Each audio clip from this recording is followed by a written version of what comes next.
दी banking गुरु channel में आपका स्वागत है। आज हम अपनी इस वीडियो में आईडीएफसी फर्स्ट बैंक के Q4 के रिजल्ट्स एनालाइज करेंगे। सबसे पहले तो कंपनी को मैं कॉन्ग्रेचुलेट करना चाहूँगा कि 91 पेजेस की प्रेजेंटेशन इन्होंने स्टॉक एक्सचेंजेस को भेजी है, जिसमें बहुत ही डिटेल में इन्होंने अपने फाइनेंशियल रिजल्ट्स और बहुत अच्छी तरह एक्सप्लेन किए हैं। सबसे पहले जो अच्छी बातें हैं पहले वो देख लेते हैं, फिर जो एरियाज ऑफ कंसर्न है वो देखते हैं। अब अच्छी बातों में ईयर ऑन ईयर और क्वार्टर ऑन क्वार्टर दोनों मिक्स करके हम देखेंगे। कासा डिपॉजिट्स 42,000 के करीब और 122% की एनुअल ग्रोथ। कासा रेशियो 32% से 51% ईयर ऑन ईयर बेसिस पे वो बहुत अच्छा जंप है। लास्ट क्वार्टर में ये 48% थी, 48 से 51 इस क्वार्टर में हुआ और 32 से 51 इस फाइनेंशियल ईयर में हुआ। हालांकि लिक्विडिटी होने की वजह से काफ़ी बैंकों का अच्छा पोजीशन रहा है डिपॉजिट फ्रंट पे, लेकिन within the deposits CASA front में इनका 51-52% बहुत ही अच्छी परफॉर्मेंस है। They have grown their retail advances 26% year on year. This is also a very good growth. Net interest margin 4.6% से इंप्रूव होकर 5.1% हो गया। Good improvement on the net interest margin year on year. Net interest income 1700 crore से बढ़ के 1960 करोड़, 15% का growth. और अगर क्वार्टर ऑन क्वार्टर देखें तो 4% की ग्रोथ, ये भी एक अच्छा साइन है। टोटल इनकम ग्रो की है 14% ईयर ऑन ईयर। एक अच्छी चीज जो हमने येस बैंक में भी देखी थी, आईडीएफसी फर्स्ट बैंक में भी है कि जो पहले ये 5% 6% सेविंग बैंक पे इंटरेस्ट दिया करते थे, इन्होंने इसे रिड्यूस करके 4% कर दिया। मीन्स 4% पे भी इनको सेविंग बैंक में अच्छे डिपॉजिट्स मिल रहे हैं। ओवरऑल डिपॉजिट्स देखें 57,000 से 82,000 हुए हैं क्वार्टर ऑन क्वार्टर, एक अच्छी ग्रोथ है। That's why their CASA has also improved and year on year deposit growth 43% है। पहले हमने रिटेल लोन देखे थे 26%, अब टोटल लोन्स अगर देखें तो उसकी ग्रोथ 9% की है ईयर ऑन ईयर। 1,17,000 करोड़ के करीब इनका लोन पोर्टफोलियो है total. With in this loan portfolio one more prudent thing they are doing and they are successful also, कि जो इनका होलसेल लोन्स हैं वो उसको आहिस्ता आहिस्ता रिड्यूस कर रहे हैं। और with in the wholesale also ये जो इंफ्रास्ट्रक्चर लोन्स हैं जिसमें डिफॉल्ट के चांसेस ज़्यादा रहते हैं या उनका टेन्योर लॉन्ग टर्म रहता है, उसको भी ये रिड्यूस कर रहे हैं। तकरीबन 67% इनके लोन्स अब रिटेल में हैं, 27% होलसेल में है और तकरीबन 9% इनके विद इन दी होलसेल ये इंफ्रास्ट्रक्चर में गए हुए हैं। But they are consciously reducing wholesale and infrastructure loans. अब specific to the quarterly number अगर देखें तो इनका टोटल इनकम तो ऑलमोस्ट स्टैग्नेंट है। इनकम ऑन इन्वेस्टमेंट्स 160 करोड़ से कम हो गई है, क्वार्टर ऑन क्वार्टर की अब बात हम कर रहे हैं। इंटरेस्ट पेड भी 176 करोड़ कम हो गया एंड अदर ऑपरेटिंग एक्सपेंसेस तकरीबन 170 करोड़ से बढ़ गए हैं, जो एक अच्छा साइन नहीं है। Operating profit almost stagnant 660 crore से 645, 15 करोड़ की कमी है। We will say almost stagnant. यहां तक so far so good all the figures. Now the problem lies beyond the operating profit. अब इन्होंने जो नेट प्रॉफिट दिखाया है तकरीबन इस क्वार्टर का 129 करोड़ लास्ट क्वार्टर और 128 करोड़ दिस क्वार्टर, इसमें इन्होंने काफ़ी प्लस माइनस किए हैं। हम उसको देखते हैं जो एक प्रूडेंट बैंकर जनरली नहीं करते हैं। सबसे बड़ा एरिया ऑफ कंसर्न इनका तकरीबन आइडिया को 3,200 करोड़ का एक्सपोजर था। लास्ट ईयर 1920 में इन्होंने 1,600 करोड़ की उसकी प्रोविजन की। 2021 फाइनेंशियल ईयर में 1,135 करोड़ की उस 1,600 करोड़ की प्रोविजन में से इन्होंने प्रोविजन रिवर्स कर दी और ड्यूरिंग द क्वार्टर 324 करोड़ की प्रोविजन रिवर्स कर दी। अब एक आइडिया का हमें अकाउंट का सबको मालूम ही है, unless and until there are cash recoveries, mark to market करके प्रोविजन रिवर्स करना एक प्रूडेंट बैंकर का काम नहीं है।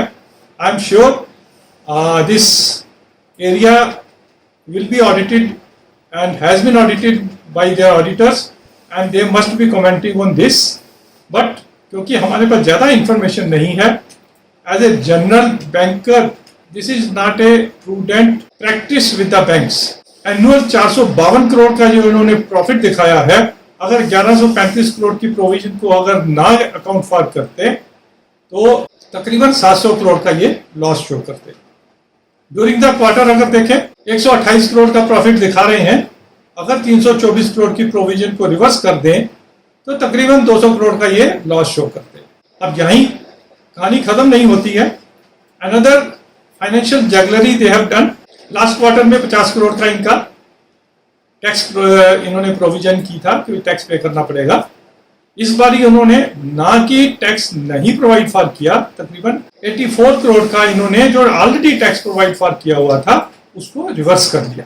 Total impact 133 crore. अगर ये फाइनेंशियल रेगुलरी भी ना करते तो इनका प्रॉफिट 128 करोड़ का कन्वर्ट हो जाता 5-7 करोड़ का लॉस। 4-5 करोड़ का लॉस इसके अकाउंट के ऊपर, प्रोविजन रिवर्स करने की वजह से 335 करोड़ का लॉस। तो ये चीजें जो हैं हमारी समझ से बाहर हैं, इसीलिए इनके ये फाइनेंशियल रिजल्ट्स इसको वीक कर देती है। अब एक और area of concern NPA front पे, एसेट क्वालिटी पे तकरीबन 3000 करोड़ के एनपीए इन्होंने ग्रॉस एनपीए ऐड किए, लेकिन जो नेट एनपीए हैं वो 1563 करोड़ से ऐड हुए। मीनिंग देयर बाई कि उन्होंने जितने ग्रॉस एनपीए ऐड किए उतने प्रोवाइड फॉर नहीं किए। अब उसकी वजह से क्या हुआ कि जो इनकी पीसीआर है, प्रोविजन कवरेज रेशियो है, वो जो 65% थी 64% थी मार्च 20 में, वो कम होकर 56% रह गई। हमें याद होगा यस बैंक में हमें 79% की ये पीसीआर दिखी थी, जनरली स्टेट बैंक में 90% के करीब है, और एचडीएफसी में हमने 153% देखी थी। तो कहने का मतलब है 4300 करोड़ के ग्रॉस एनपीए में से सिर्फ 50% ही इन्होंने प्रोवाइड फॉर किया हुआ है। That means another 2000 crore of gross NPAs are not provided for. आगे फ्यूचर में इनको ये प्रोवाइड फॉर करने पड़ सकते हैं अगर रिकवरीज नहीं आती हैं out of the gross NPS. तो प्रोविजन फ्रंट पे, टैक्स फ्रंट पे, एनपीए फ्रंट पे the quality is really bad, और प्रोवाइड फॉर भी नहीं कर पाए हैं क्योंकि प्रॉफिट नहीं था, इसलिए प्रोवाइड फॉर भी नहीं कर पाए हैं। ये नेक्स्ट क्वार्टर में भी कोविड की सेकेंड वेव की वजह से कोई हालात इतने अच्छे होने वाले नहीं हैं, इसलिए अगले क्वार्टर में ये सब reversal of provisions, reversal of tax ये अवेलेबल नहीं रहेगा, तो ये बैंक लॉस शो करने वाला है अगले क्वार्टर में।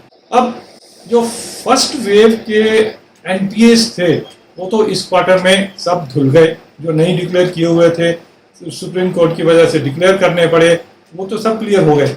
लेकिन अब दोबारा जब आरबीआई ने एक डिस्पेंसेशन दे दिया है कि उनको दोबारा हम लोन्स को रिस्ट्रक्चर कर सकते हैं, तो for some time the banks will get a breather, और हो सकता है नेक्स्ट क्वार्टर और next to next quarter the NPAs on account of the covid second wave वो फिर छुपे रहेंगे।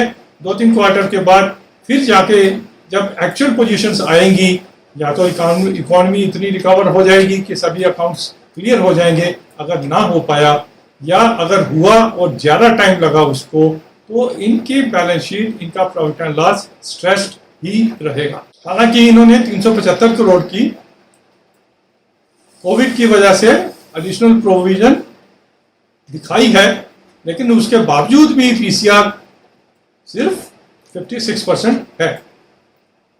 तो all in all their operations are good. The good thing is the CASA, they are getting the deposits. Another good thing is that retail loans they are doing it, and operations में एक अच्छा growth दिख रहा है, या हम ये कह सकते हैं कि they are doing performing reasonably okay despite the covid conditions. But on the provision fronts, on the quality asset quality front, we have yet to see some traction on the upper side, on the recovery side, which may not be there for next 2 quarters. Like Bandhan Bank, this share we should exit immediately and try to re-enter after 2-3 quarters, because the inherent strength is there, operations are good. When the clear picture on the second wave and its impact on the bank's balance sheet, bank's asset quality will be very clear, हम उसको दोबारा enter कर सकते हैं. Thank you very much for watching this video. अगर आपको ये analysis अच्छा लगा, please refer our channel to your friends and relatives and do subscribe to our channel so that in future also some good analysis we are able to bring for you on the banking and financial related issues. आपको किसी और topic पे भी अगर analysis चाहिए, please send us the feedback so that we can cover those topics in the future videos. Thank you very much.